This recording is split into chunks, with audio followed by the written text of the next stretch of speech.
I'm you, but I'm not really. You're another man. Ask me a question.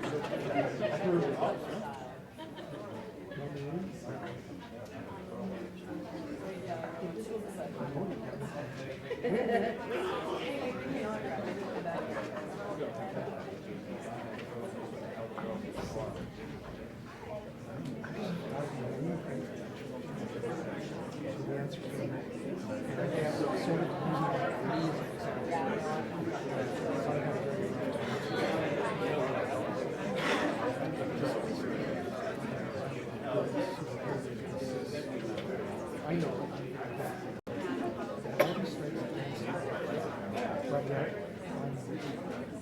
Good evening, everybody. Hi, I'm Gary Marsh. I'm the owner of Breakdown Services. I've been doing this since 1971.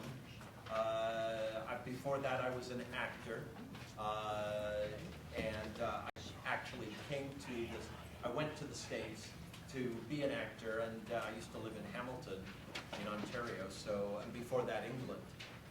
We've got a great program tonight.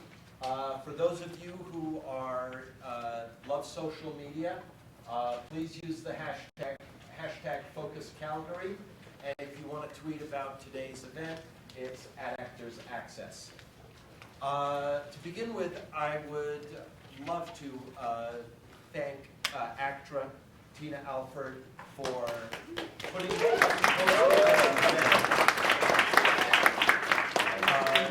It's been wonderful, the cooperation and help that we've been given to just basically come in and have this all laid out for us. So we want to really thank ACTRA.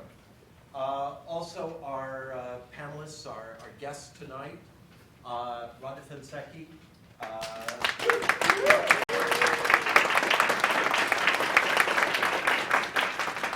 Jackie Lynn,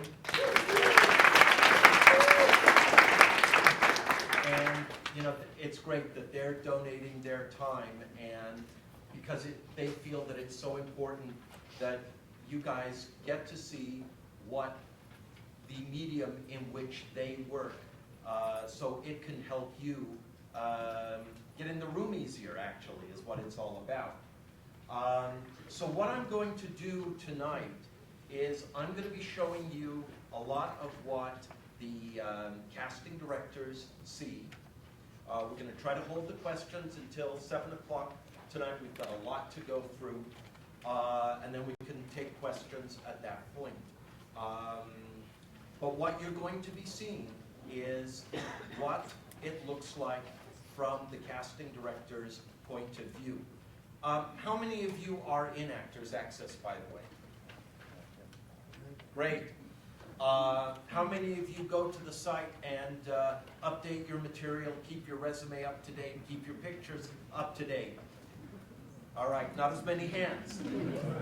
That's a big deal, because as a former actor myself, for me it was really important to have the site to be free for you guys. So you can all put up 2 pictures, a resume, a profile, and a slate shot. How many know what slate shots are? Somebody does. All of these things are free. You can swap those pictures out. Hell, you could swap them out every day. But it's important to keep this information up to date and available, because the casting directors really need your resume to be up to date, your profile to be up to date. That helps them bring you in the room. So by not going in at least every 90 to 120 days and making sure everything is accurate, you're hurting yourself. So it only takes a second to do it, and it doesn't cost you anything. So with that, I'm going to jump into all of this here.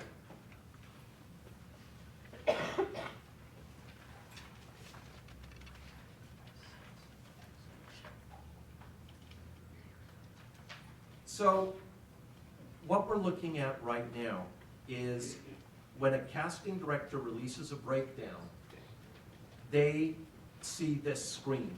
They click on their project, They see how many unviewed they have, how many viewed, how many selected, and how many scheduled. For a typical episodic show in Los Angeles, because that's my experience, they bring in about 20 actors per role. Jackie, how many do you normally bring in? How many? Well, I mean, it all depends on, you know, what type of role I'm looking for. And I mean, the problem in Vancouver is we do so many MOWs that I have to find new people all the time. So for some of the smaller roles, I'll see 30. Great. Rhonda? It really depends on the role. Sometimes it's 1, if that's all I have here, or it could be 10 or 15 when I do Heartland, especially Heartland, because we're in season 9 now, you know. I bring in a lot of people maybe that I haven't seen before, so it could be 15 people, just so I can meet new actors, so it varies. What we're looking at right now is something, I can't go further than this because it's a casting director's login, but I wanted you to get an idea why you should stay in Canada and not move to and not move to California, because on 2 small roles you have 12 unviewed, 1,513 viewed, 41 selected. Typically, on an episodic show, there are between 1,500 and 2,000 submissions per role. And while there's a lot of work going on in Los Angeles, there's a lot of competition, okay? And here, you certainly have a better opportunity to build your resume, and if you are going to then move to LA, having built a resume, having, you know, Jackie or Rhonda recommend you to a casting director in LA that they work with, that's, you need that leg up. Otherwise, you know, be prepared to, you know, be waiting tables for 5 years before you get your first interview. And I mean, it's a little bit of an exaggeration, but not much. So I'm going to log into a test site that we use.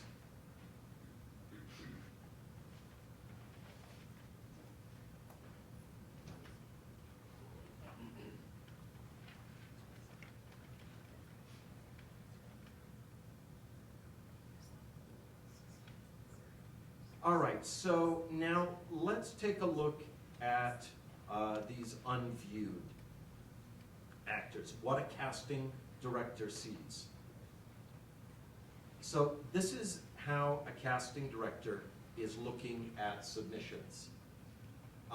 They see, this is the icon for the resume, this is the icon for photos, this is the icon for slate shots, and this is the icon for your demo clips. These numbers right here are how a casting director creates their own way of organizing the submissions. The name of the actor is here, and underneath the name of the actor is the name of the agency that submitted. So you see here it says S&C Management and Productions. Underneath that is a note that the casting, that the agent has put in. So that's the basic outline. How much do you use for the numbers 1 through 6? Use all of them. Number 1 is my first pass when I go through them. Number 2 are my pre-screens. Number 3 are my callbacks.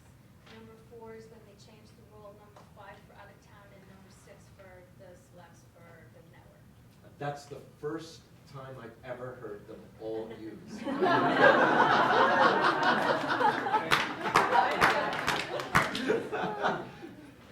has a way better system than me. I usually, if I'm working by myself on a project and I'm not sharing a site, I'll use number 1 as my first choice of who I want to bring into the room, and then maybe number 2 would be my backups. If I have a bunch of cancellations, then I'll look at my number 2s or number 3s. If I'm sharing, say with Candace, who I cast sometimes at event, you know, we share together, we'll go into each other's sites, and we'll use number 6 for Candace's, you know, thoughts at this event, or the breakdown that we're looking at. Yeah, pretty basic compared to Jackie. That's pretty organized. Right? One of the things that I want to talk about is pictures. An actor submits or an agent submits their picture. And it's one picture, but the casting director can go in to look at all the pictures an actor has.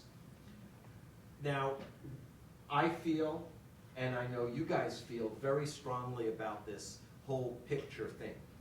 First of all, remember that in Actors Access you can put 2 pictures. You can put in 2 different pictures in your agent, for your agent to use. So like Actors Access is treated differently than an agent. In LA, an actor may have a commercial agent, a hosting agent, a modeling agent, a theatrical agent. Every one of them gets 2 separate pictures. Some actors feel that 20 pictures is better than 2. That's wrong thinking. First of all, if you put in more than 2 pictures on our site, it's going to cost you $10 to do that. But here's an actor who went so far overboard here. I mean, my goodness, what is this?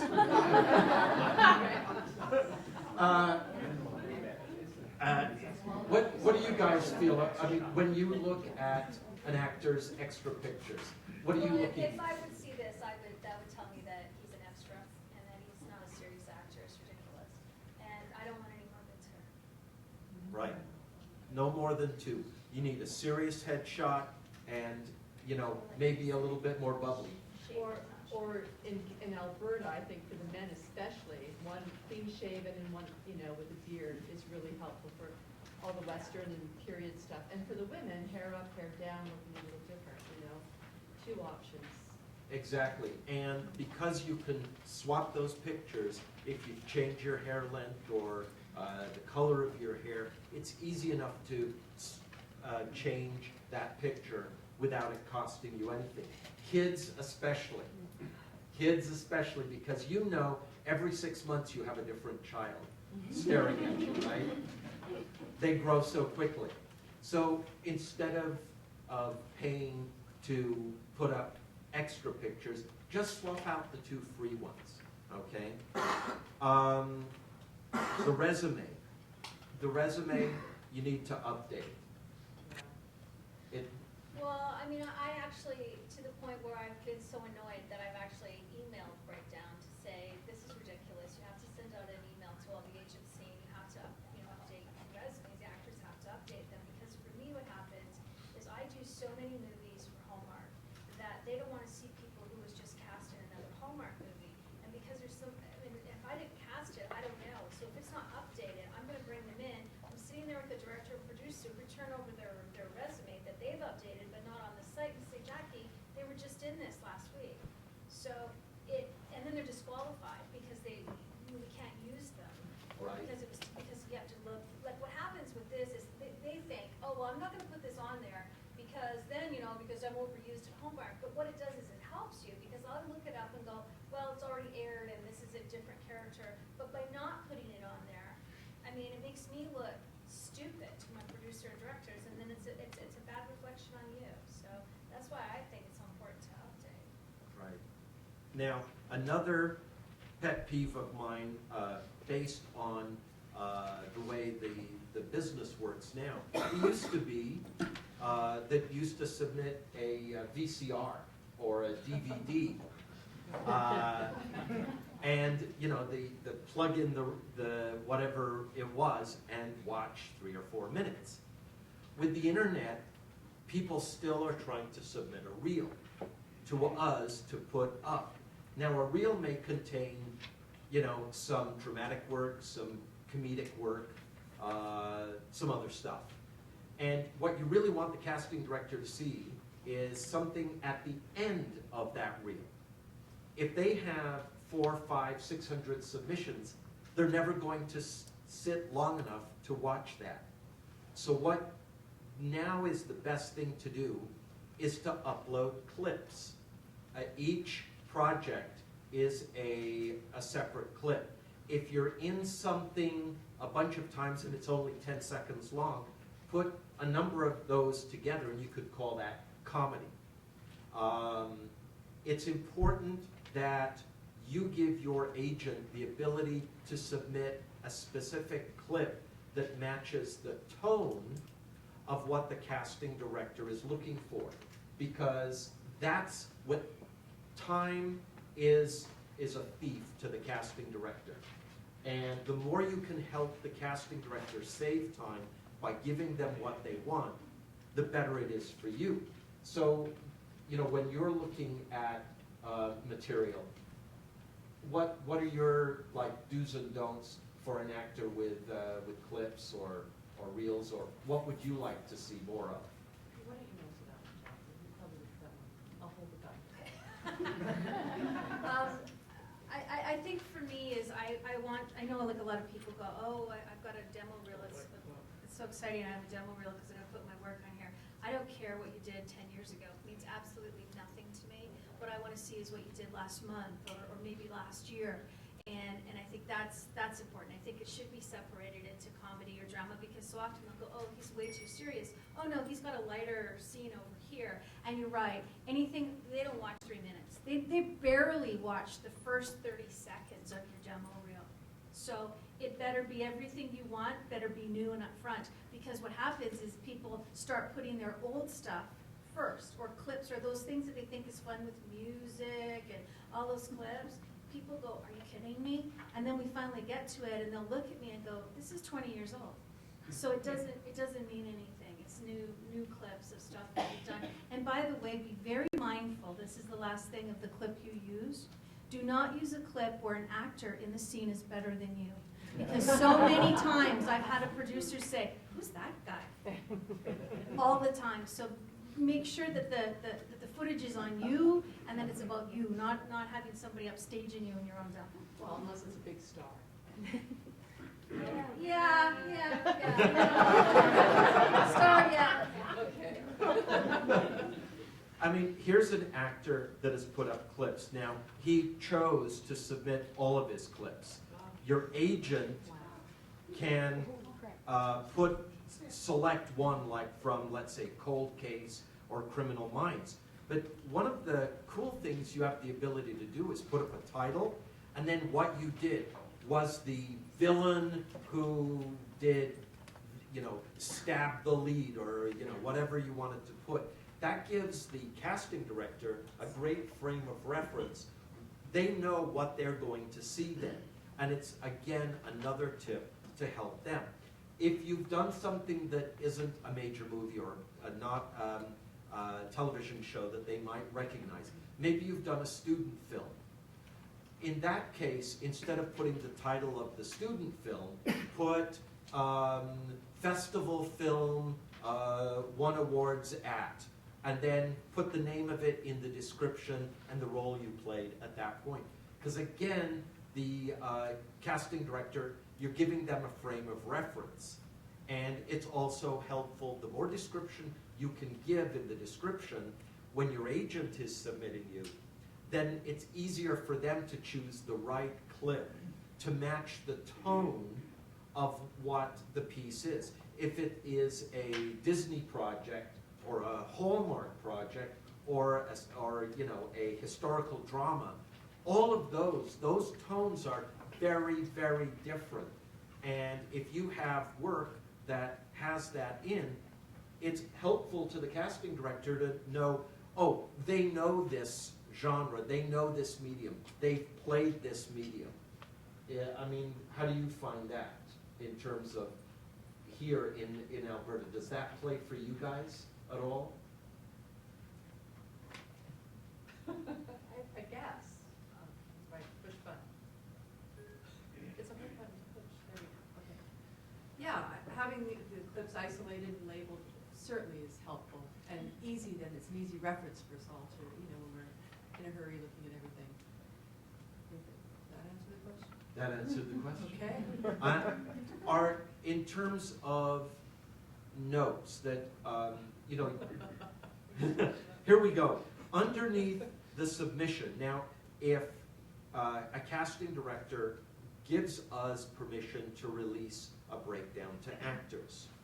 It could be something that's already gone out to agents. It could be a role they're having difficulty with. It could be a low-budget project that the agents aren't that excited about submitting on, but it's very important to you. And the casting director asks you for a note. That note appears right below where it says Actors Access right here. That note will appear the first 40 characters. So do not start with a salutation.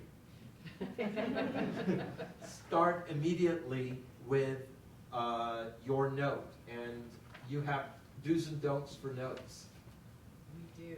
Oh, it's hard. I got it. It's working, right?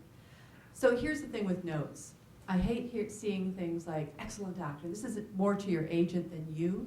But if the agent is putting under everybody that they have, excellent actor, must see, it means nothing to me.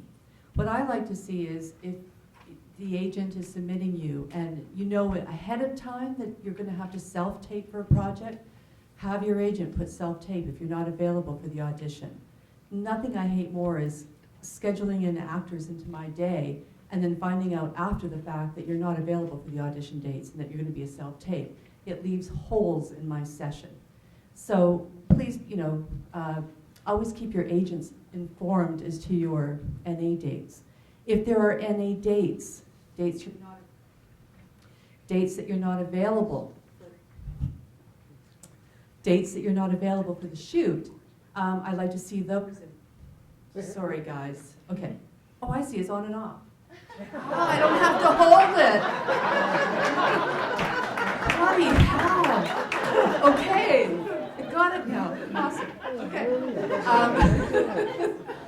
If I've asked, for height and age, especially for children, I like to have, up-to-date information in the notes. So make sure that you're giving that information to your agent, keeping it up to date.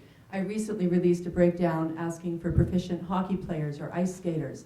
I like to see, and I asked for that to be in the notes. So be honest about your level of experience when we're asking for special skills, because that's really important to see in the notes. Jackie, anything? No, I think you covered it all. Okay. I'll turn it off now.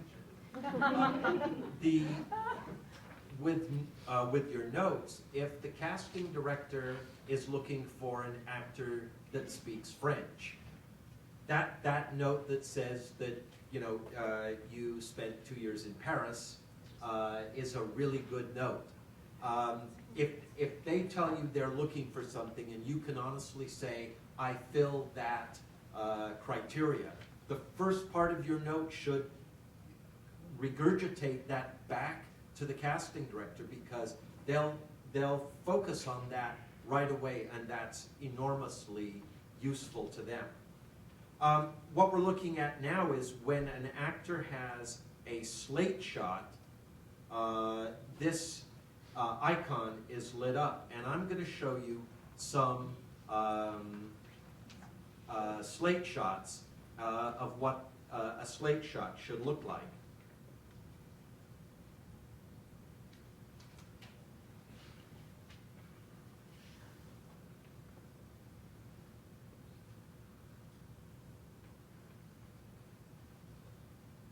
So again, this is how the actor is on the page. The casting director clicks this right here.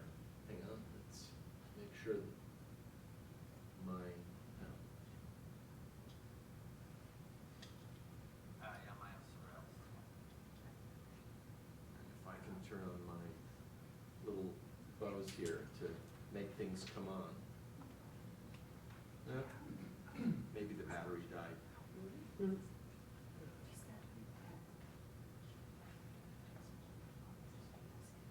Hi, I'm learning.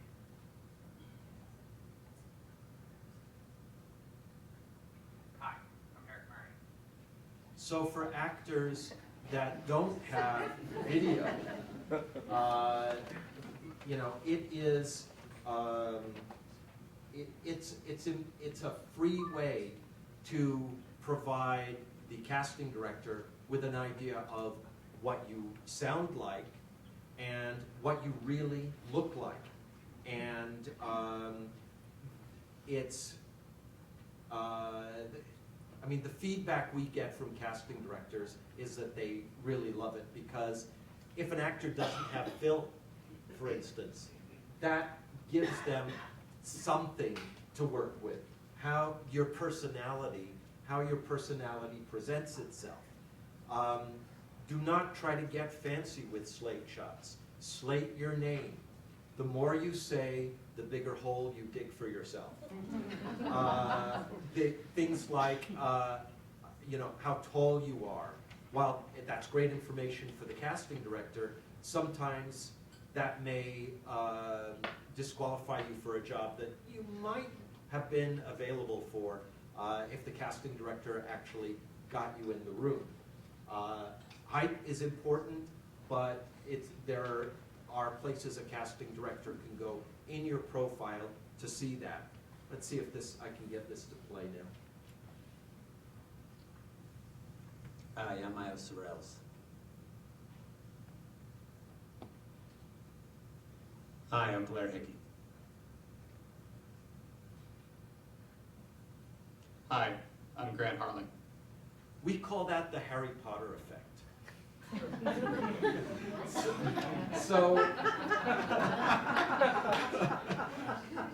what's happening there is that you as the actor, whatever you wore in your picture, wear the same thing for your slate shot and start in the same pose. And that makes it less jarring when the casting director clicks on it, and they're able to then see you as you are. What do you think to slate shots? Just push it once. Well, I like them only because a lot of the times actors when I'm looking for new actors have an accent and they try and mask it. The agent doesn't tell me, and you know, on this I'll go, oh, okay, they have an English accent. So my note to the agent is, will they be able to do a generic American accent, or they're going to come in with a British accent? That's number one. Number two, what I find too is that most people, and I don't know if you tell them this or not, Gary, but they smile. And I think the smile is one of the most important things, and often in a headshot they don't have it, but in the slate you can see teeth are really important. And you know, for me it gives a better idea of who that person is, and also voice. Like sometimes you go, wow, that person has this big booming voice, and it works for you know what it is that I need. So I love it. I love it. Yep. I also like it because so many actors don't look like their headshot. And so, yeah, the slate shot kind of gives us what What they they look like. now. Yeah. And the way submissions come in, by the way, is actors with a slate shot and a clip that is submitted are first. Actors with just a demo reel are second in the order, in the random order. Actors with just a slate shot are third. And actors with just a picture and resume are last. Now, very important, when we audit how casting directors are looking at submissions, they look at everything. They don't lock it down to, you know, oh, just these actors, or just, you know, or just the first 100. They generally look at everything. The biggest thing that works against actors being submitted and seen is when an agent or an actor submits themselves well past the deadline. The sooner you can submit yourself as an actor, the sooner the casting director can go in and start looking at what their choices are. And a lot of times they'll have just so many slots, and when they filled up those slots, somebody else coming in, they don't have a place for them. Yeah. I mean I leave it on. I guess I won't speak for Rhonda, but casting directors, we want to see as many people as we possibly can. I mean, we want to find the best actor. We want to find new actors. I mean, that's I mean, obviously something that we do, that's our job. If we don't find the right person or the right actor, we're gonna get replaced. But I think that it's so important that, you know, for me, is you need to understand there's only so many spots. I mean, I can't see every single person that's submitted. And so what I always say is that here's our slot, here's who we picked. If you really feel strongly about being seen for this role, you can always have the option of asking if you can self-tape for the role. And I like to be proven wrong. Sometimes, you know, I go, wow, okay, yeah, sure, I'll see that person in the room. But again, I also have to say too that sometimes you overreach yourself and you're not right for that role, and you send in a bad audition, you send in a bad self-tape, and I'll go, wow, see, they weren't ready for this role. So you also need to trust your agent, you need to trust the casting director, why we're not seeing you. And sometimes it's a matter of you weren't submitted. That happens. Yeah. Cool. Now, What she said. one of the things that you guys also need to, part of the politics, let's call it, of being an actor, is being nice to everybody when you go to an audition. Because right here, there's this little pen that a casting director has, and that's called my private notes that only they can see. And what if a casting director may put in a very positive note about a wonderful reading you gave. Conversely, a casting director may put in a note, was mean to my assistant. And whenever you are submitted, forever, that note stays with your file. So only that casting director can see it, and we want that to be used for obviously positive things about, to remind them about, you know, a great performance you did, they saw you in a theater piece, you did a great reading, you may need a little bit more seasoning from a year ago. All good positive things can be used by the casting director by including a note. And that's very helpful because if you change agents, if you're submitted for other roles, that and only that casting director can see that note. No other casting director can see those private notes at all. Does that private note, if they switch it? If that private note, let's say there's a private note that we've written, and they switch agents, does it follow them? Yes. Awesome.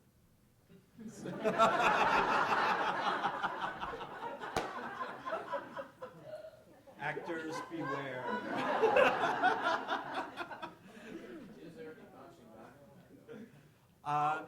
Always. The casting director can erase it. All right. If you are submitted for a role, the casting director, and they don't think that you're right for that role, but another role, they can click Change Role, and they can move you to another role. In addition, they can put you on a list immediately. Let's say you're submitted for a project, and they've got a project coming up, and they go, not right for this one, but I've got this, I know I've got this other project coming up, this Hallmark project, and all they need to do is click this little check mark right here, and they can put you in a list, and then they can go to that list, and then they can submit you for a role before your agent even submits you. So if a casting director likes you, thinks that, you know, you make them look good and that you're right for you know, for a part, they can actually submit you themselves for their own project. And so, you know, again, you know, I always say, you know, when you walk into that room, your job isn't to get the job, your job is to audition. And you need to give the best audition you can, because when you do that, you make the casting director look good, because guess what? They're an independent contractor just like you. And they're always looking for the next job, and they're always looking to impress their bosses. And when you help them impress their boss, they like you a lot. A lot of nodding here.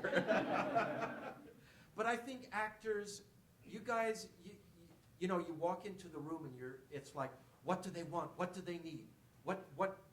you're so worried about what they need, rather than just saying, what can I give to the performance? What can I'm a peer, they're a peer, what can I do to lend myself to this process and deliver what I feel this role is? You may be 100% wrong, but your delivery is good. They'll give you a redirect or something. And so just going in, doing it is really what it's all about, but being prepared and ready to perform in that audition, because that's your job right there, to perform. Okay, I'm going to get off my soapbox then. But I believe in that a lot. I'm a former actor, and I was a child actor. I saw in what I do now, I see all the things I do wrong, so I get very passionate about it. And I think casting directors who are also actors, I think that they're very passionate about the business. And I know you guys are passionate about what you do and how much you support the acting community. And I know it's hard to get you guys to talk about it, but I'd love for you guys to talk about how much I really would, and how you fight for actors in essence. I'm still excited about that little pen. I didn't know it existed. I got lots of notes. Yes, I mean, if one of the things they could say, and I think that is so incredibly important, is that, you care too much about what we think, and it doesn't matter what we think. I'm going to tell you right now, and what happens is you take it personally. This is business.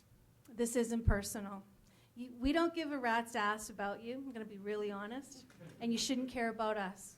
No, but the thing is, we care of you as people, but we don't care if you come in and have a terrible audition. Doesn't mean you're a bad person. It just means you had a bad audition. And I think it's just so important that you come in, it's like a business, and you do your job. And I think if you realize that we are your biggest cheerleaders, we want you to succeed. We want you to have a good audition. We don't come in and go, oh, I hope this person's crappy. We want you to do a good job, because like what you said, when you do a good job, you make us look good. And I think what happens is you try too hard, you overthink. You think that, you don't like the sound of your voice, you don't like the way you look, I might as well go home because that person gets everything. What you need to understand is that nobody authentically can be you. As a casting director, to be able to step outside the box, to be able to think about what it is that we need actors in all shapes and sizes and colors. To me, it's about when you come in and you try to be something else, when you try to please us, when you care too much about what we think, you fail. If you come in and just be yourself and bring what you have authentically to the role, you will succeed. And you're not coming into audition for that role. You're coming into audition for that movie. It's not one role. You might not be right for that role, but there might be 30 or 40 other roles in that movie that you might be right for. So it's a matter of being you. Nobody can be you better than you. And I always say to people, it's really interesting. We're so hard on ourselves, and actors are so hard on themselves. This is business. This is about rejection. Only one person can get the role. So what do? You start to get defeated. You start to get bitter. You start to get jaded because you don't understand why you're not booking. One of the reasons you're not booking is because you don't get the feedback to understand why it is you didn't get that role. And sometimes we cut that role. And sometimes you're too tall. And sometimes you're too short. Or sometimes you look like the director's ex-wife and he doesn't like you. And you can't do anything about that. But if you come in and do your job and know you do your job and you love this, eventually it'll work for you.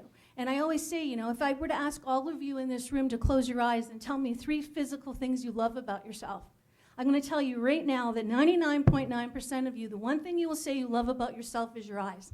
And it is because it's the one thing you cannot change. You can change your height, you can change your weight, you can change everything about you, but you can't change your eyes. So if you were to accept everything about you like you accept your eyes, all of a sudden you're going to start to like who you are. And that is magic, because you can, as soon as you start loving who you are, other people see that. That is the law of attraction. It's not about, oh my God, I want them to like me. It's about, wow, there's something really cool about that person, and you remember that person. And it's because you love yourself. And if you start to do this, every morning you get up and you look at yourself in the mirror and you tell yourself 3 physical things you love about yourself, naked by yourself every day.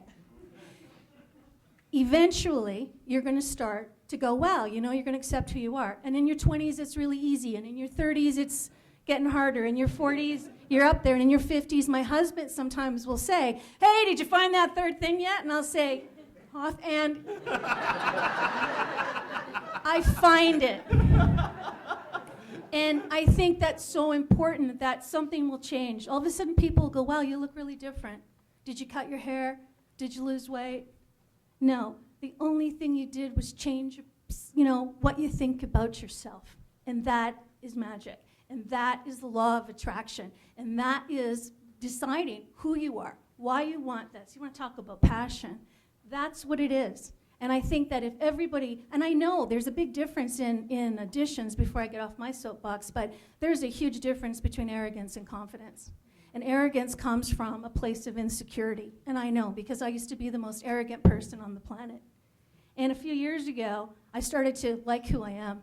And I'm extremely secure because I love who I am. And so don't mix it up when you come in the room, because arrogance is a sign of being not confident. Love yourself, love who you are, stop comparing yourself to others, be the authentic you, and realize why you want to do this. Do what you love, money will follow. But if you want to do this because you want to be rich or famous, you will fail.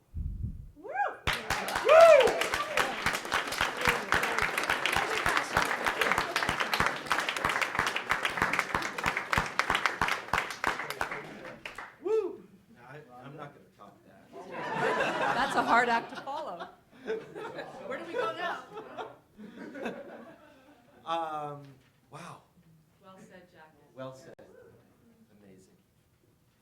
Well, and that's why, it's so great to have you guys here to communicate that to you, and hopefully you'll, as you leave tonight, you'll have a different feeling about your career and a different confidence level, and that'll translate itself into getting more auditions and getting booked, which is what every actor likes to do. Getting in the door, part of the system that I want to show you is when a casting director makes their selects, they're able to create a schedule, and they're able to turn out that schedule, and then they're able to see actors that have confirmed or not available or need a different time. And the system also gives them the ability to see if an agent has opened the audition. So these are all blue because they haven't been turned out.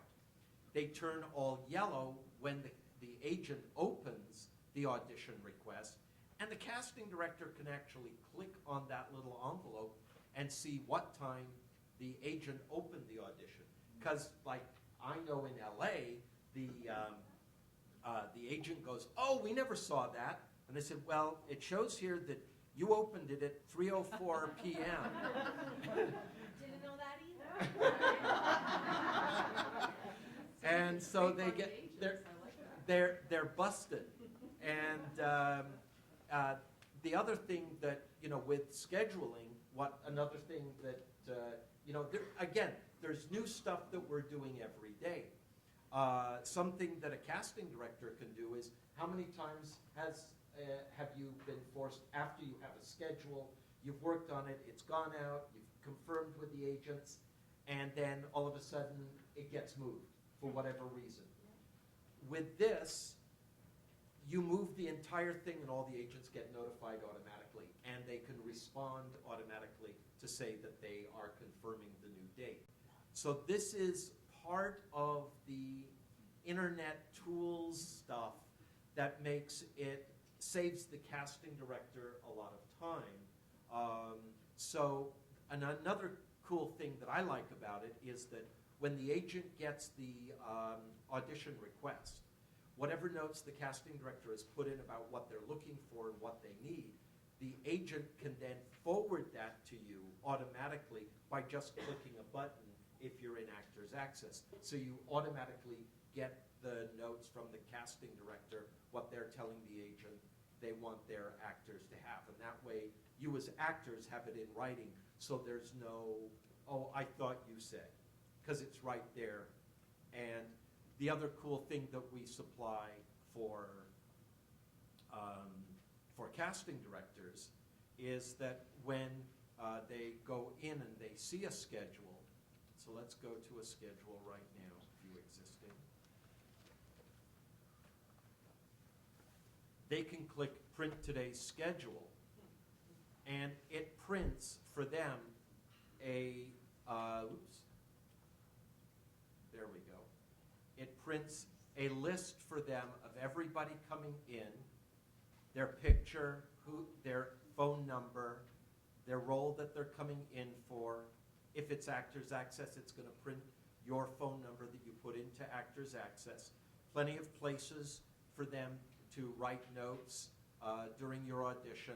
They can also include submission notes, so if there were submission notes with that actor's submission, it's included in there. So it's really, again, that picture, if it needs to be current, because now that's the picture the director may be looking at also. So all of these things all start to mesh together. Gary? Yes? It only works, though, if the actor's up on Actors Access Breakdown Services. Yes. There's a couple of agents whose talent aren't up on this site, and therefore the scheduling part of this for us is really difficult when they're not up there. Yeah. They email us headshots as big as the screen, individually. Yeah. So, I mean, there are challenges in terms of people understanding that it actually will help their clients get in the door. And that, you know, and that's also part of our philosophy, that an actor should not have to pay to play. That there are certainly things that you can pay for on our site. There are a la carte, I like to call them. There are things that you don't need. There are options, and those options are there for you to discover. I'm not here to sell any option to you. I mainly want you to make sure that you're in the system, because if a casting director turns out a breakdown, let's say on Actors Access, or does a search, then those, you know, it gives you more options in order to get seen. One of the things a casting director can do is they can do an actor search. So if I'm in the system and I'm a casting director and I'm looking for males who are 25 to 32, let's make it a list, you know, not the normal search. I'm not going to make it easy, let's say. African American in Alberta. Let's go down to here. And who are ACTRA members, okay? And let's say I look in Actors Access. Now it's going to come up with the actors that fit that, right there. And then that casting director could select those actors, add them to the project. They could also search the agent database and do the same thing. These are actors that are in Actors Access. They may have agents, but the casting director has the ability to do a search in Actors Access in that database and the agent database. If you haven't filled out your profile and put an age range, you're not going to come up. You're going to miss opportunity. If they're looking for somebody who has a particular skill and you have not put that information in your profile, you are not going to appear, and then that casting director isn't going to be able to check you off and add you to their project. This does not cost you any money to be part of this database, but it requires a commitment on your part to keep that information up to date and usable for the casting director, and it will give them a lot more options to bring people into the room. We had a meeting with the agents this morning, and it was funny because there was a conversation with one of the agents that he thinks every actor has been in the sci-fi Winona Earp. And it's like, I think every one of my people has been in it. And if a casting director is running out of people from the agencies, they can always search the actor database, and maybe that actor is not represented at that point. And it's a resource for casting directors, and you need to make sure that your information is up to date in this resource. Okay? Any notes or points on that? Just whatever information you put in there, make sure it's current, accurate, don't lie about special skills, and please, please put your height and weight. I only ask for that usually, especially on a show like Winona Earp, and maybe Jackie for some of your shows too. We have to stunt double a lot of the actors, and so stunts is always asking me for height and weight. So please make sure it's on there and it's current.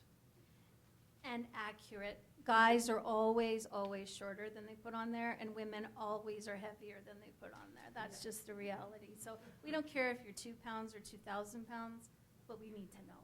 I used to lie about my weight on my resume when I was an actor. I always put it 10 pounds less than I was. Yeah. So. And every actor in Vancouver is 5'10", and they're like, right away we'll go 5'7.5".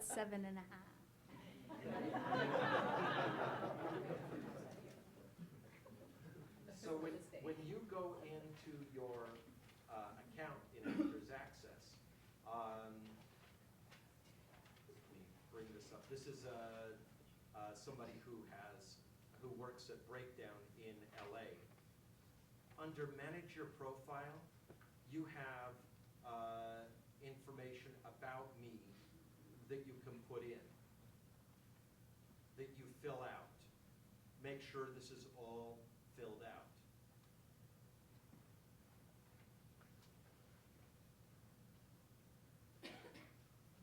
Also, for actors with disabilities, we have worked with CSA to create a database of actors with disabilities, because that's a very important category for casting directors to be able to select and choose and hire actors with the actual disability that they're looking for. So if you do know any actors with disabilities, be sure to have them fill out that part, because that will get them jobs also.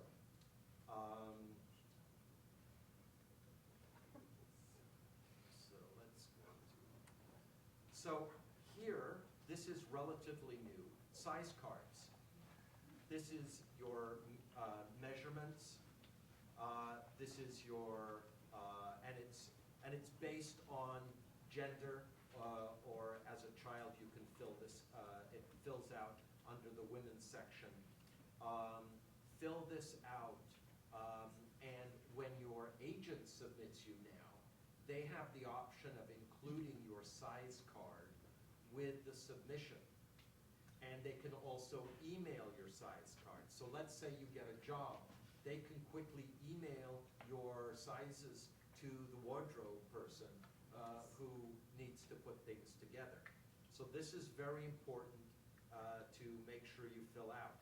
And this notes to wardrobe, so you may be a size 4 in Calvin Klein and a size 6 in something else. Be sure to put that in the notes too, and that's very, very useful and helpful. So please make sure that you fill out the that information.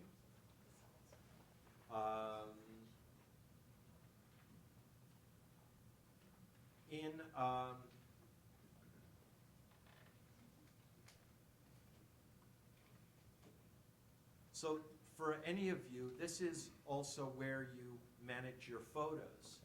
So when you manage your photos, you can select a photo and you can select, be sure to select the agency that you want to have it appear for. A lot of times actors upload a photo but do not assign that photo to an agent. Also make a photo primary. So if you can click manage your photo, and you can go in and say, it's my primary theatrical photo, primary commercial photo, or other. Be sure to complete the task and fill that out. You can also add a slate shot from here. You can also add video at this point. If you are adding video,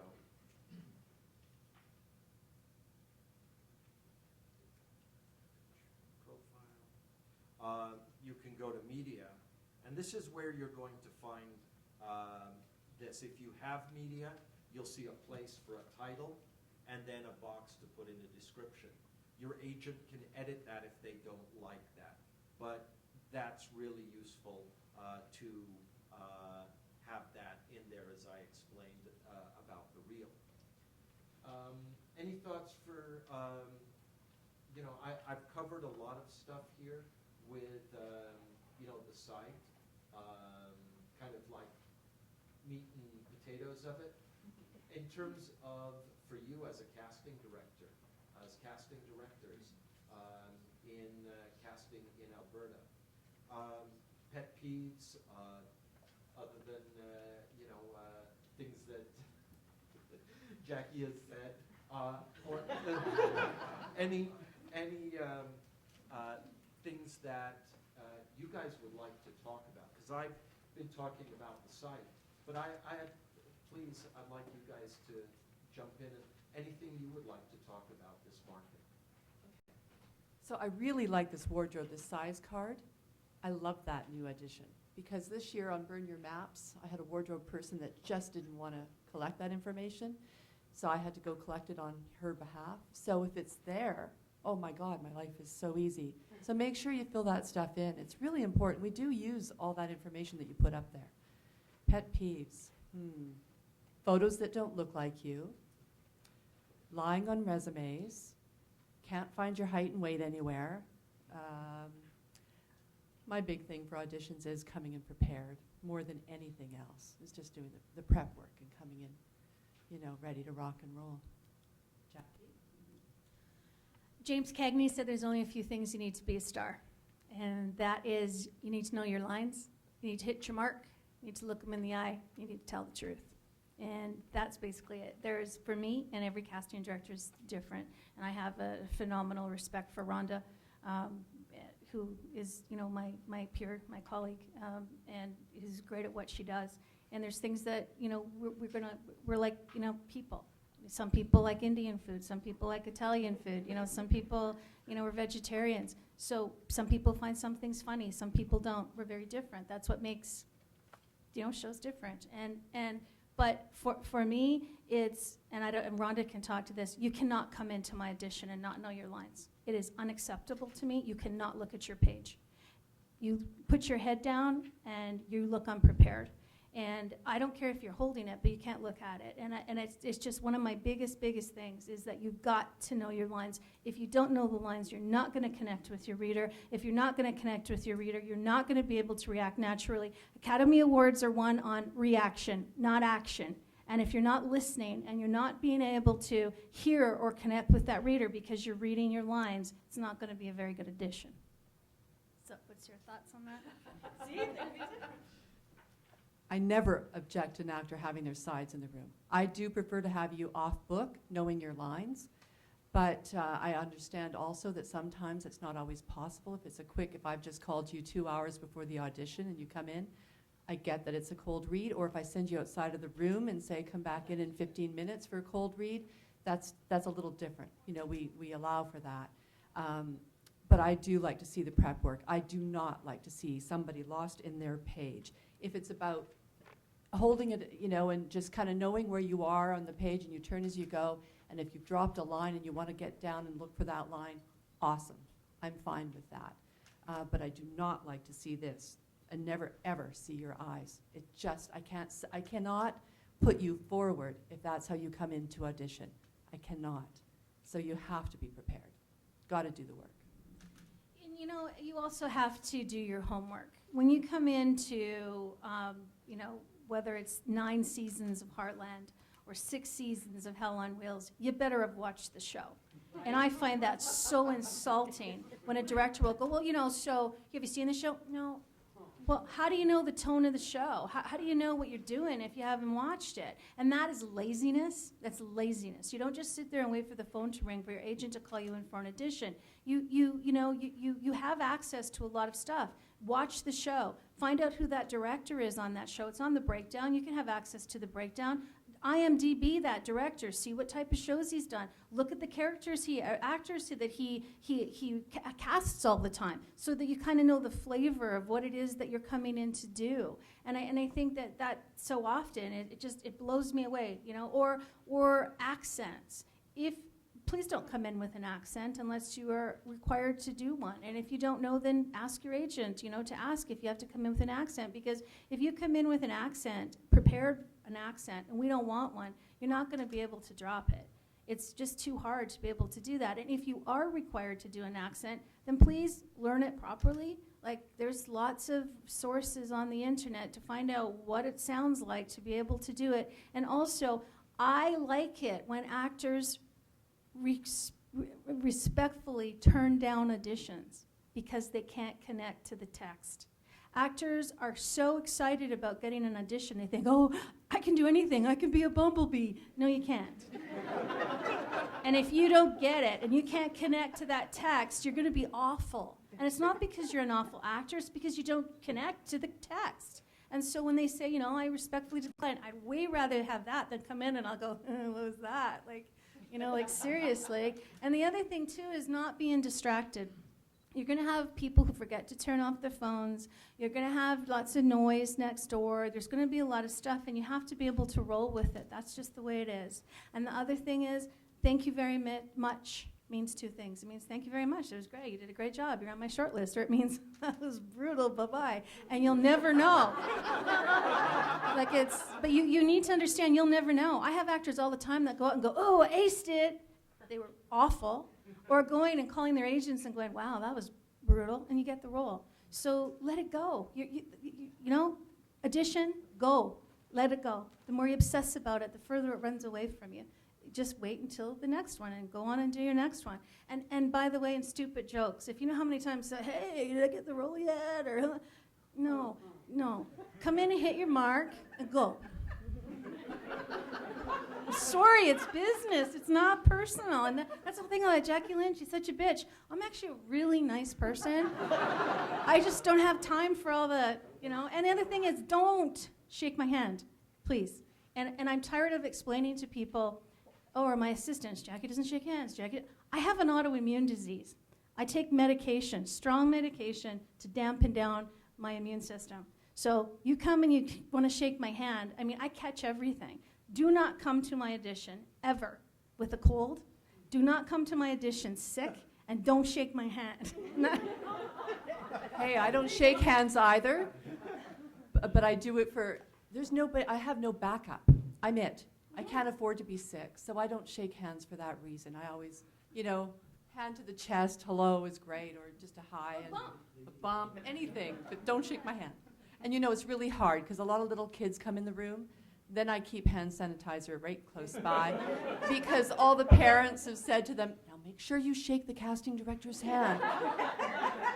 How can I squash that in a child? So I keep the hand sanitizer handy, but yeah, I think as adults, I think with all the stuff that's going around these days, I can't afford to be sick. Yeah. So I'd like to take about 15 minutes and talk about EcoCast and virtual auditions, specifically virtual auditions. Virtual auditions today are something every actor should know how to ace. They should be able to knock those out because it's not going away. In fact, now pre-reads are virtually a thing of the past. Everything now is online, and even that first interview is starting to be just a virtual audition. The Fincannons in the Carolinas, they cast every role out of Homeland without seeing one actor. Everything was virtual auditions. And actors say, oh, but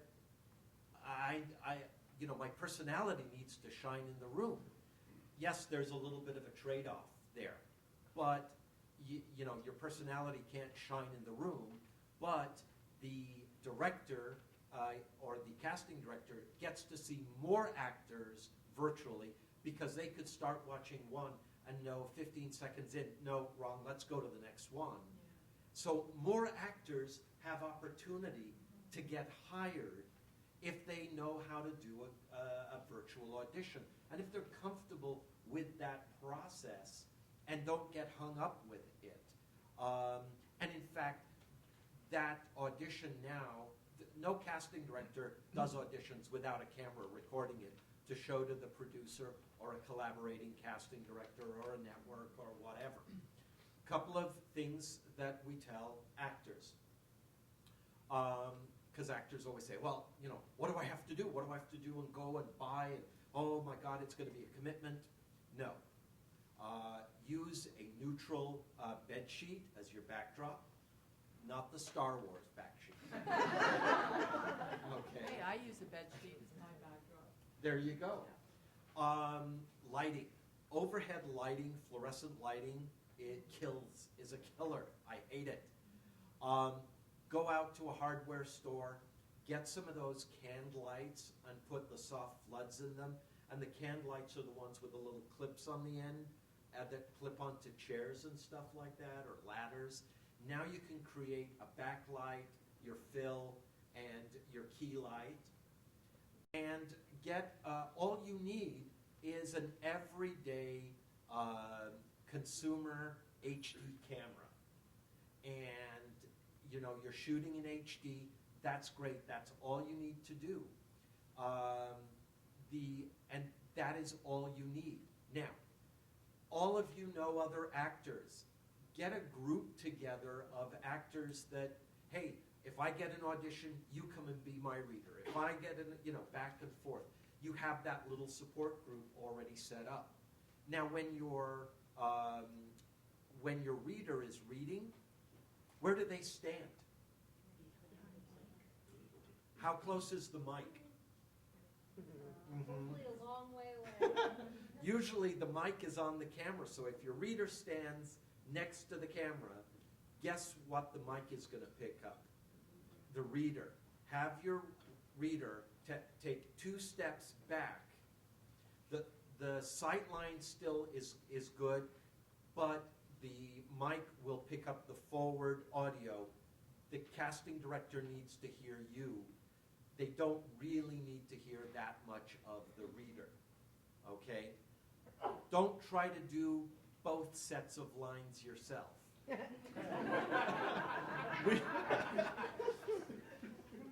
If, for God forbid, you have to shoot it because you're in the middle of nowhere, make sure that if you shoot it on your iPhone, you do it in landscape, not portrait mode. Otherwise, your audition will be sideways for the casting director. Any do's and don'ts for filming? Oh, absolutely. No, we'll fight over it. Good lighting, good sound. As Gary said, the reader has to be back from the mic. And make sure your reader is good, okay? Don't use your husband or your wife. I've had some auditions come in where I know the actor's really good, but the reader is awful. And I have to ask for a retape, which is an inconvenience for you as an actor. When you're filming, framing is really important. Don't, leave me 12 inches of headspace at the top of your frame and your head is in the corner, with the frame. That's not useful at all. I need a full body slate on every self-tape that comes in because, my director possibly is not going to get to meet you until he gets on set with you. So we'd like to know your physicality beforehand. So a full body slate with name and height. What else, Jackie? I think also, you know, for me, again, it goes back to the basics about not being, you know, physical, or not being distracting. Like if you're, you know, when we're watching it and you think about it, again, it's a process of elimination, and we have to watch 10 editions or 12 editions, and all of a sudden I'm trying to read your shirt and going, what does that say? I'm not listening. And if I stop listening, you're toast. And that's what happens too. So anything that's visually distracting, that's going to pull focus, like your bad reader, or, you know, doing it in front of your fridge, and I'm thinking, wow, we're looking and thinking, oh, I wonder where that apartment is. Or, I mean, you can't do that. You're trying to be as neutral as possible, so that, again, your job is to keep our focus. And I think that's so important. You know, also going back on something that Gary said, for 6 seasons of Hell on Wheels, every single performer that was cast out of Vancouver, and for Fargo, out of Vancouver and Toronto, were all cast by tape. All those tapes were sent to the directors and producers, and those choices then to the network. The director and producers were not in the room with them.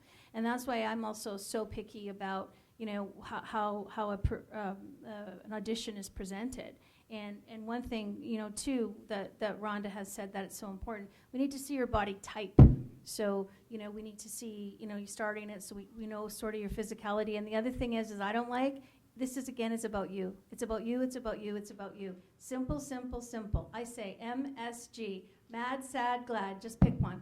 I don't need all these eye lines, I don't need all these props, I don't need, simple, simple, simple, connect, real. That's what I like. And just to go back to the framing, so I like the full body slate, but when you get into shooting the scene, I like it like, medium, like chest to head, maybe leaving an inch at the top of your head. And just you know, having said that, you know, we're open to the self tapes, I always prefer to have my Alberta actors in the room when possible. You know, don't think that sending in a self tape instead of coming into the room is a better option. It's not. I prefer to have you in the room whenever possible, because there might be notes that I can give you that will help you, especially on a show like Winona Earp. They're still trying to figure out their tone and whatnot. So it's kind of this thing that we're learning as we go. And a lot of people are thinking because it's sci-fi, it might be over the top. It's not. And so self-tapes that are coming in are just a bit over the top. So whenever possible, get in the room with the casting director. It's always the best thing. Oh, and my biggest pet peeve, I hate hightail. I'm telling you right now. I watch every single edition that comes to me, and if I have to download something that's going to take 4 or 5 or 7 minutes, it drives me insane. We can send you an invitation to EcoCast, that you can upload it, or there's lots of other, well, EcoCast is one of the best things, that's why I'm here. I'm the biggest supporter of Breakdown Services. But your agents cannot send me, you know, hightail after hightail after hightail. It's ridiculous. And I think that the onus is on you to make sure that what you send us is an instant link. Because it just, you don't understand. It's like, oh, well, yeah, it's only 4 minutes over time. Well, times that by 40, and that's my whole day trying to download, you know, self-tape. So I think it's important that to me is super important, one of the biggest things about self-taping. And the other thing is, too, is something that, and Rhonda's right about being in the room, I don't believe that anybody is beyond a pre-screen.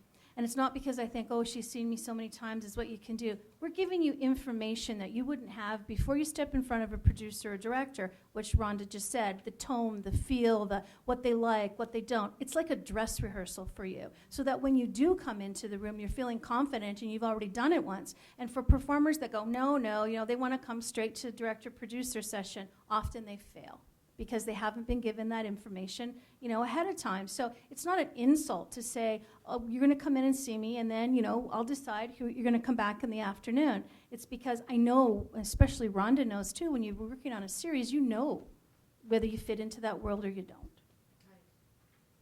And one last thing, please meet the deadlines. I put deadlines on the EcoCast invites for a reason. It's because I have a deadline to meet with my producers and director. Please, please, please try and meet those deadlines. So this is an EcoCast in progress here. This would be what a casting director does. They put in their audition requests. They can attach media for the actor, and then they send the message to the agent, okay? And so it's, you know, it's out there, it's sent at that point on an actor. For the actor, then, if we go into here, refresh, it's going to show up. So read message to the agent. The agent clicks that EcoCast request, and this is what they get. Okay. They get any notes from the casting director, audition instructions, low key please, actor, role name, are they an Actor Access member? That's important because if they are, it's going to allow them to forward the audition to the actor direct. If not, they can just upload the media themselves when you send it to back to the agent. So I'm going to forward this to selected. So this is going to go to the actor, and the agent can put in an additional message.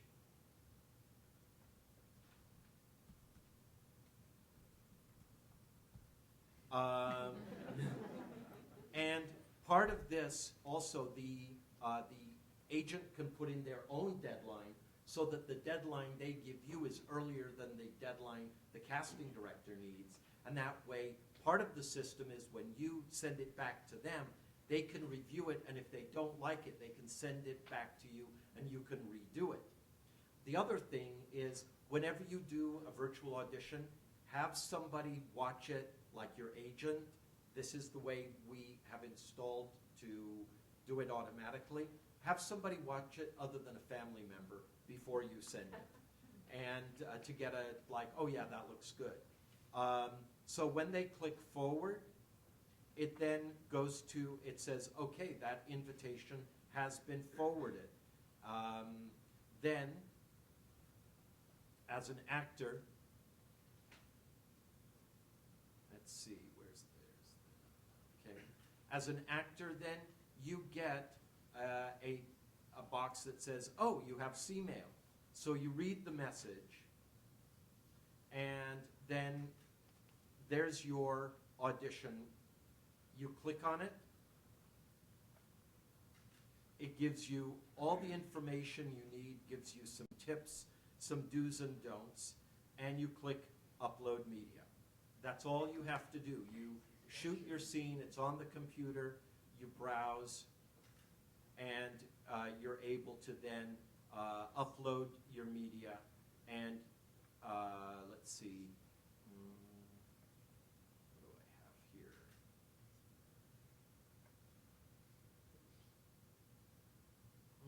Whatever I had, I've hidden. Let's see, I had one here that was really good to show you guys, and now I don't have it. But then it goes back to the agent, they review it, and then they forward it on to the casting director. That is the process.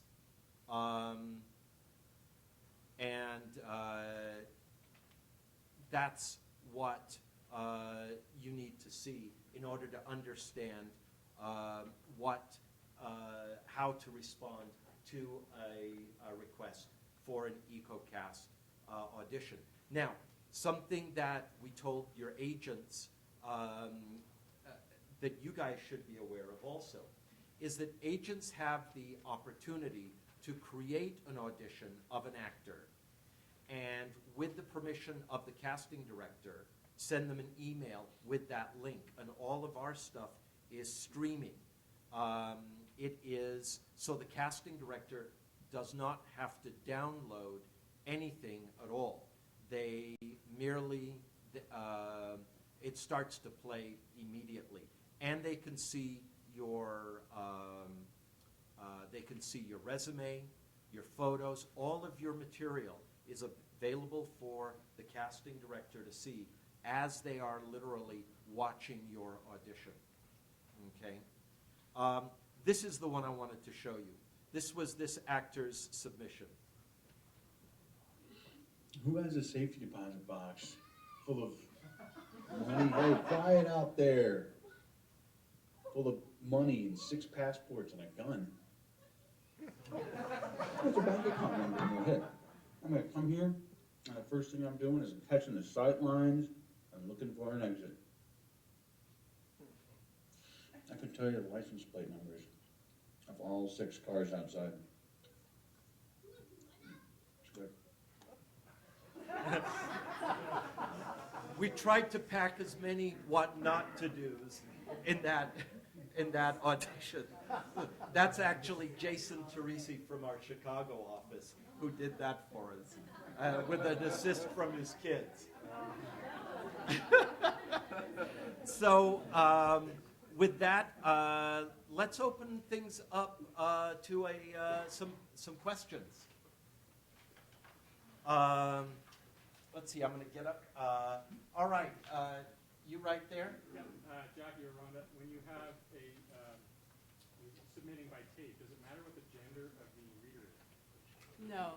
Yeah, so if it's a male role, it doesn't matter if you have. Hey, I'm always reading male roles in the audition room. I'm okay, as long as they're a decent reader, right? Okay, when you say you can't have your wife read, Jackie, what if they're an actor? As long as they're good. No pressure. This might be, and please tell me if it's completely out of your scope, Gary. First of all, thank you so much for coming here from all of us.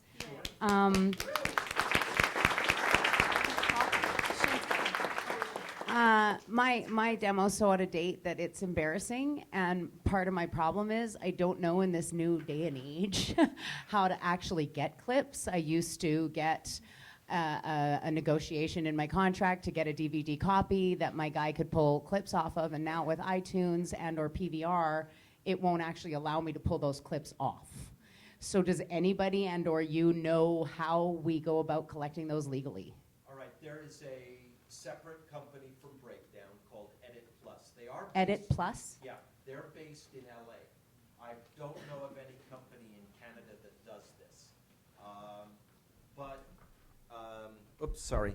Yeah, the company is called Edit Plus, and what they'll do is they will, if you fill out the form on the Breakdown or Actor Access site with your scenes, they will actually record the entire program, put it on a DVD, send it to you, and then they'll also give us a copy, and we'll cut your scenes into our system automatically, whatever you have asked us to include. Free? No.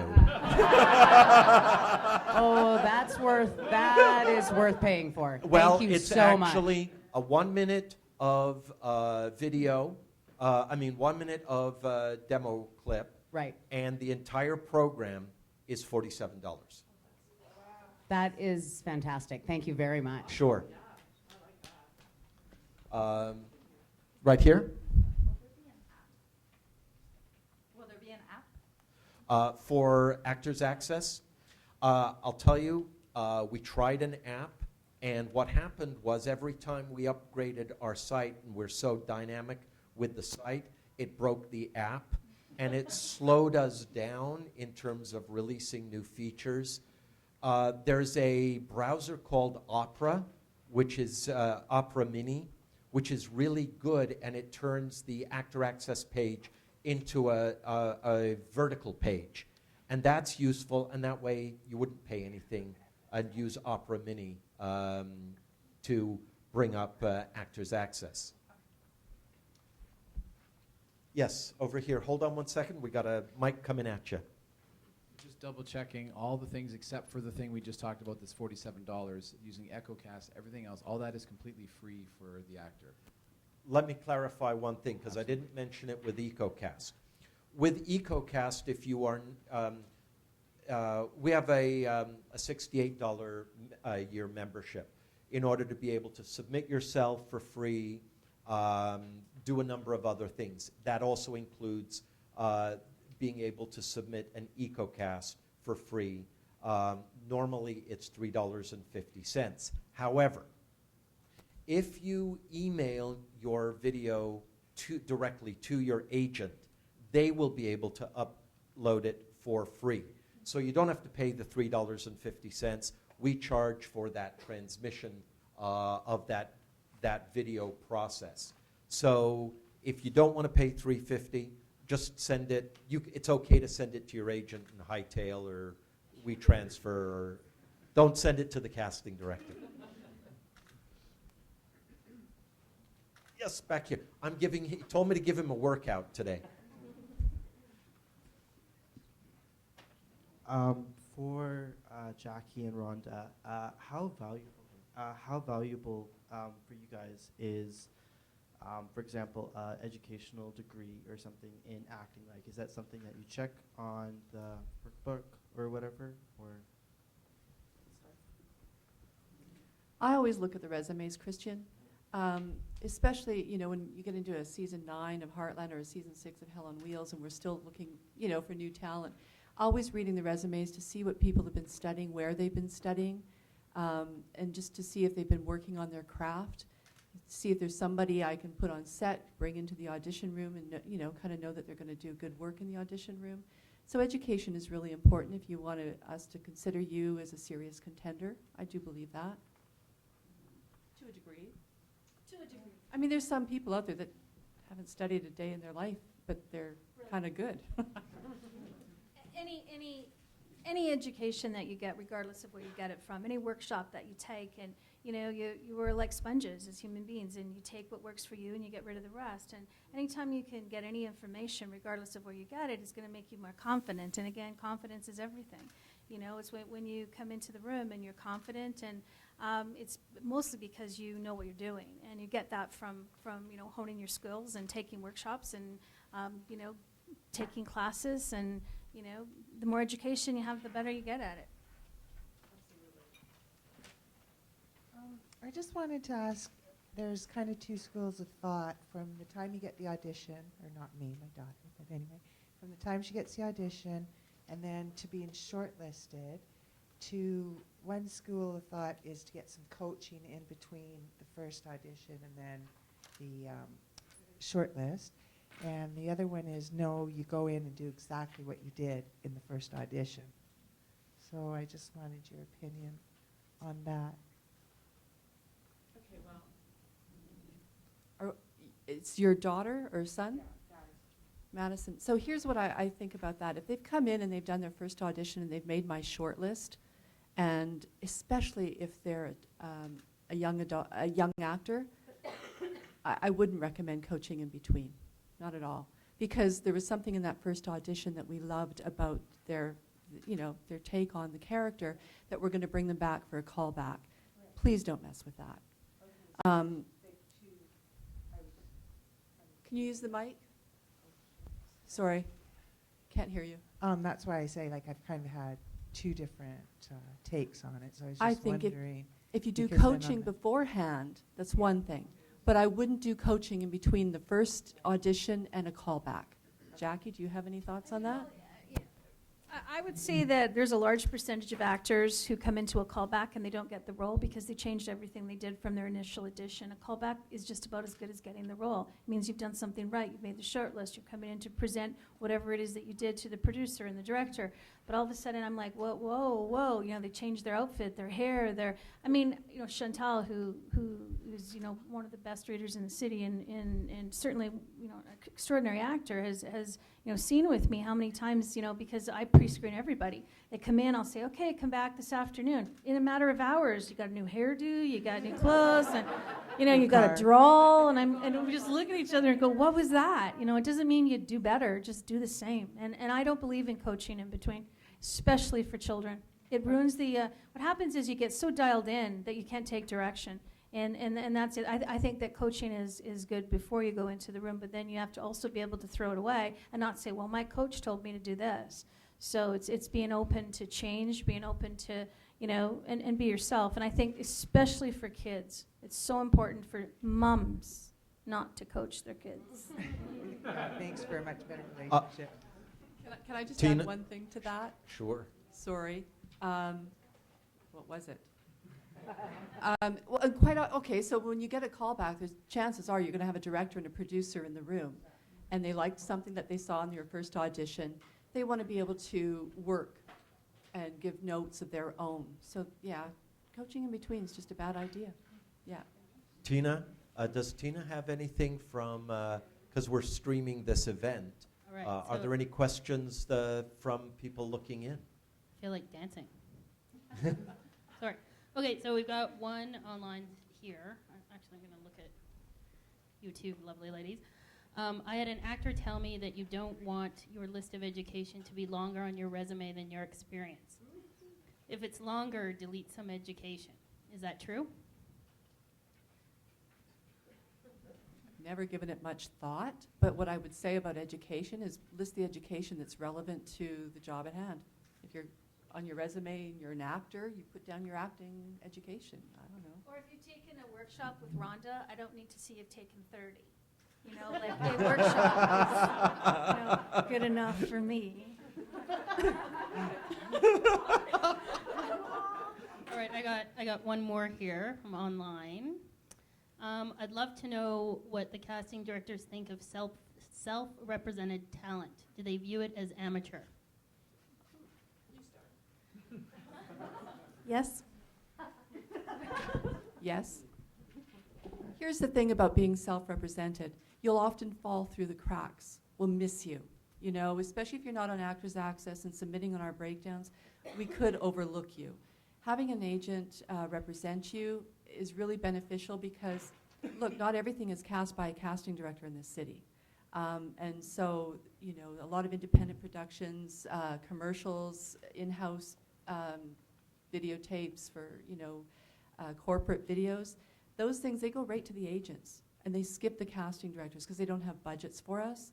So if you're not represented, you will miss out on that stuff. So have an agent. Well, the other thing is how we see ourselves is not how other people see you. So if you're representing yourself, you're going to be submitting yourself for everything. And you're going to be negotiating against yourself. I wouldn't want to be negotiating with me or Rhonda when you get a gig. I mean, let's just be honest here. So you need somebody, a go-between, who works for you. And I think, you know, when there's a problem on set and you raise attention, you're considered difficult. If your agent raises the problem, it's business. So you have to think about that. Again, this is business. It's business, it's business, it's business. It's like somebody who sells their house by themselves, doesn't know the rules, or has a real estate agent.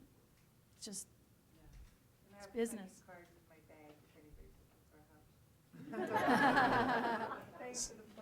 So over here in the corner, go ahead. Hey Ron, that's Jackie. So when someone is auditioning for you, where do you prefer them to look? Is it slightly above your head or right to your eyes? Right into my eyes. Right to your eyes. Right here, Right to your baby. soul. Yeah, if I'm I've reading heard with that you. Sometimes when you look the casting director in the eyes, it's actually bringing them into the scene. I don't want you to look at me. Which, no? Yes, I'm reading. Okay, so if you, is it about your reader that you're asking? Like if you come in the room and see me and say hi, and yeah, I want you to look at me in the eye and talk to me. But during the audition, if I'm reading with you, I want your eyes. So what if it's just a monologue then? Chances are we're not going to audition a monologue and film and TV. Or just like you're not in the scene at all. So it's me and you, because I've auditioned. Yeah, there's sometimes that there's happens. another person. Sometimes. So then you've got to pick eye lines if you're not going to look at me. But if at all possible, at all times, you should use your reader as an eye line. Always. It always surprises me when actors come in the room and choose not to use the reader as the eye line, and they're looking over here to spot on the wall, and I'm going, what? What? Your reader in the room is your biggest tool. They're there to help you. They're there to make your audition better. And if you're not looking in them in the eye and you're not using them, or you're not saying to them, you know, could you come closer or could you sit? Your reader is there to make your audition stronger. And so I just want to, you know, say, yes, if a casting director is your reader, you're going to look them in the eye. But here's another thing. When you're auditioning and I'm sitting there with a producer or by myself and you look at me, I'm going to look down. I don't want you looking at me. I mean, you know, I'm sitting there looking at you. You don't need to look at me. And so, I mean, that's the other thing is that you want to keep our focus. And that's why, you know, it's like anything else, too, talking about looking amateur. You look in the camera, it's over. I mean, it is over. And even if you look like you looked into the camera, it's over. So you better be, use your reader, because that's never going to happen. Unless you're auditioning for a reporter And then who's ask. delivering on camera, And but then then you ask. Right. One more question. We have time for one more question. Over here, the lady with the bun on her head. Hello. When you're an actor and you're in an audition, let's say you fumble, you drop a line or you muck up somehow. Do you think it's best to stop and say, may I please start again? How do you feel? What do you think the best tactic is or strategy if you fumble something? Nobody is perfect. Nobody speaks perfectly. Those mistakes get you roles. They're funny. If you really screw up at the end, we're going to let you go over. But as soon as you stop yourself and go, oh, I made a mistake, or oh, it drives me insane. Just keep going. Like, who cares? Stop, back up, keep going. Be confident in what you're doing. And at the end, we'll say, okay, let's do it again. Let's smooth the bump out. But by you training yourself with bad habits, going, oh, I said the instead of and, who cares? We don't, it's those silly little things. Also, by the way, people, when I laugh in the room, that's a sincere compliment. We're not laughing at you. It's because you're funny. And you do something funny, it's funny. And your job as an actor is to make us feel something. It's to make us laugh, or it's to make us cry, or it's to make us angry. Think about it. When you watch TV and you don't feel any of those things, you turn the channel. So when you're engaging and you're funny, and you hear laughter, it's a compliment. It's a compliment. And again, not taking it so seriously and trying to be positive and not coming in there and setting yourself up to fail, like saying, oh, I'm so nervous and I'm so scared.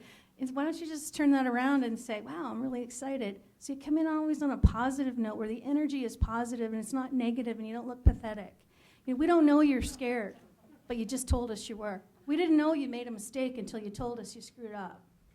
So just keep going. We do one more? Can I add to that, please, Matt? Of course, sorry.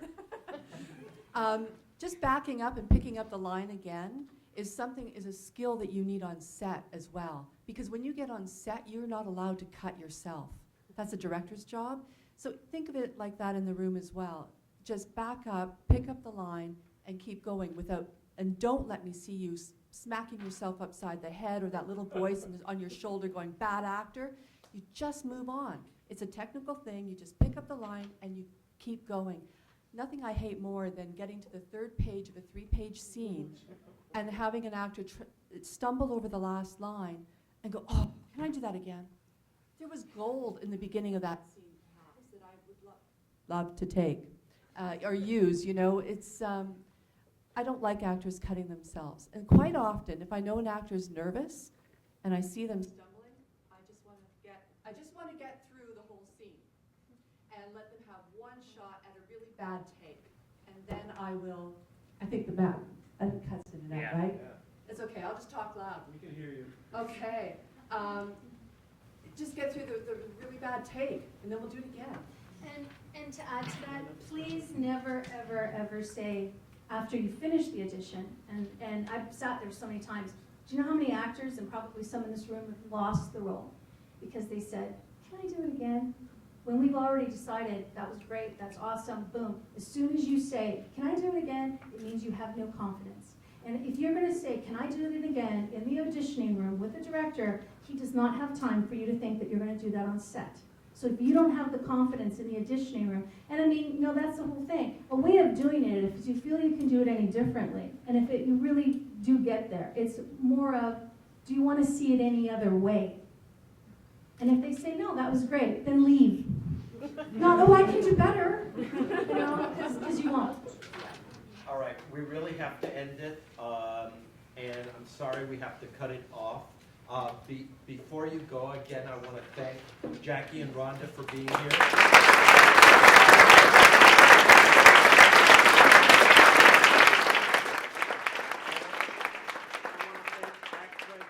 Again for hosting this. This has been a great event.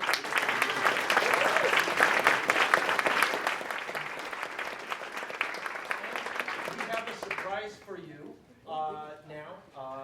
If you will take a look at the back of the sheet, the white sheet that we gave you. On the bottom of that sheet are some initials. There, if you have one of those sheets, you win a prize.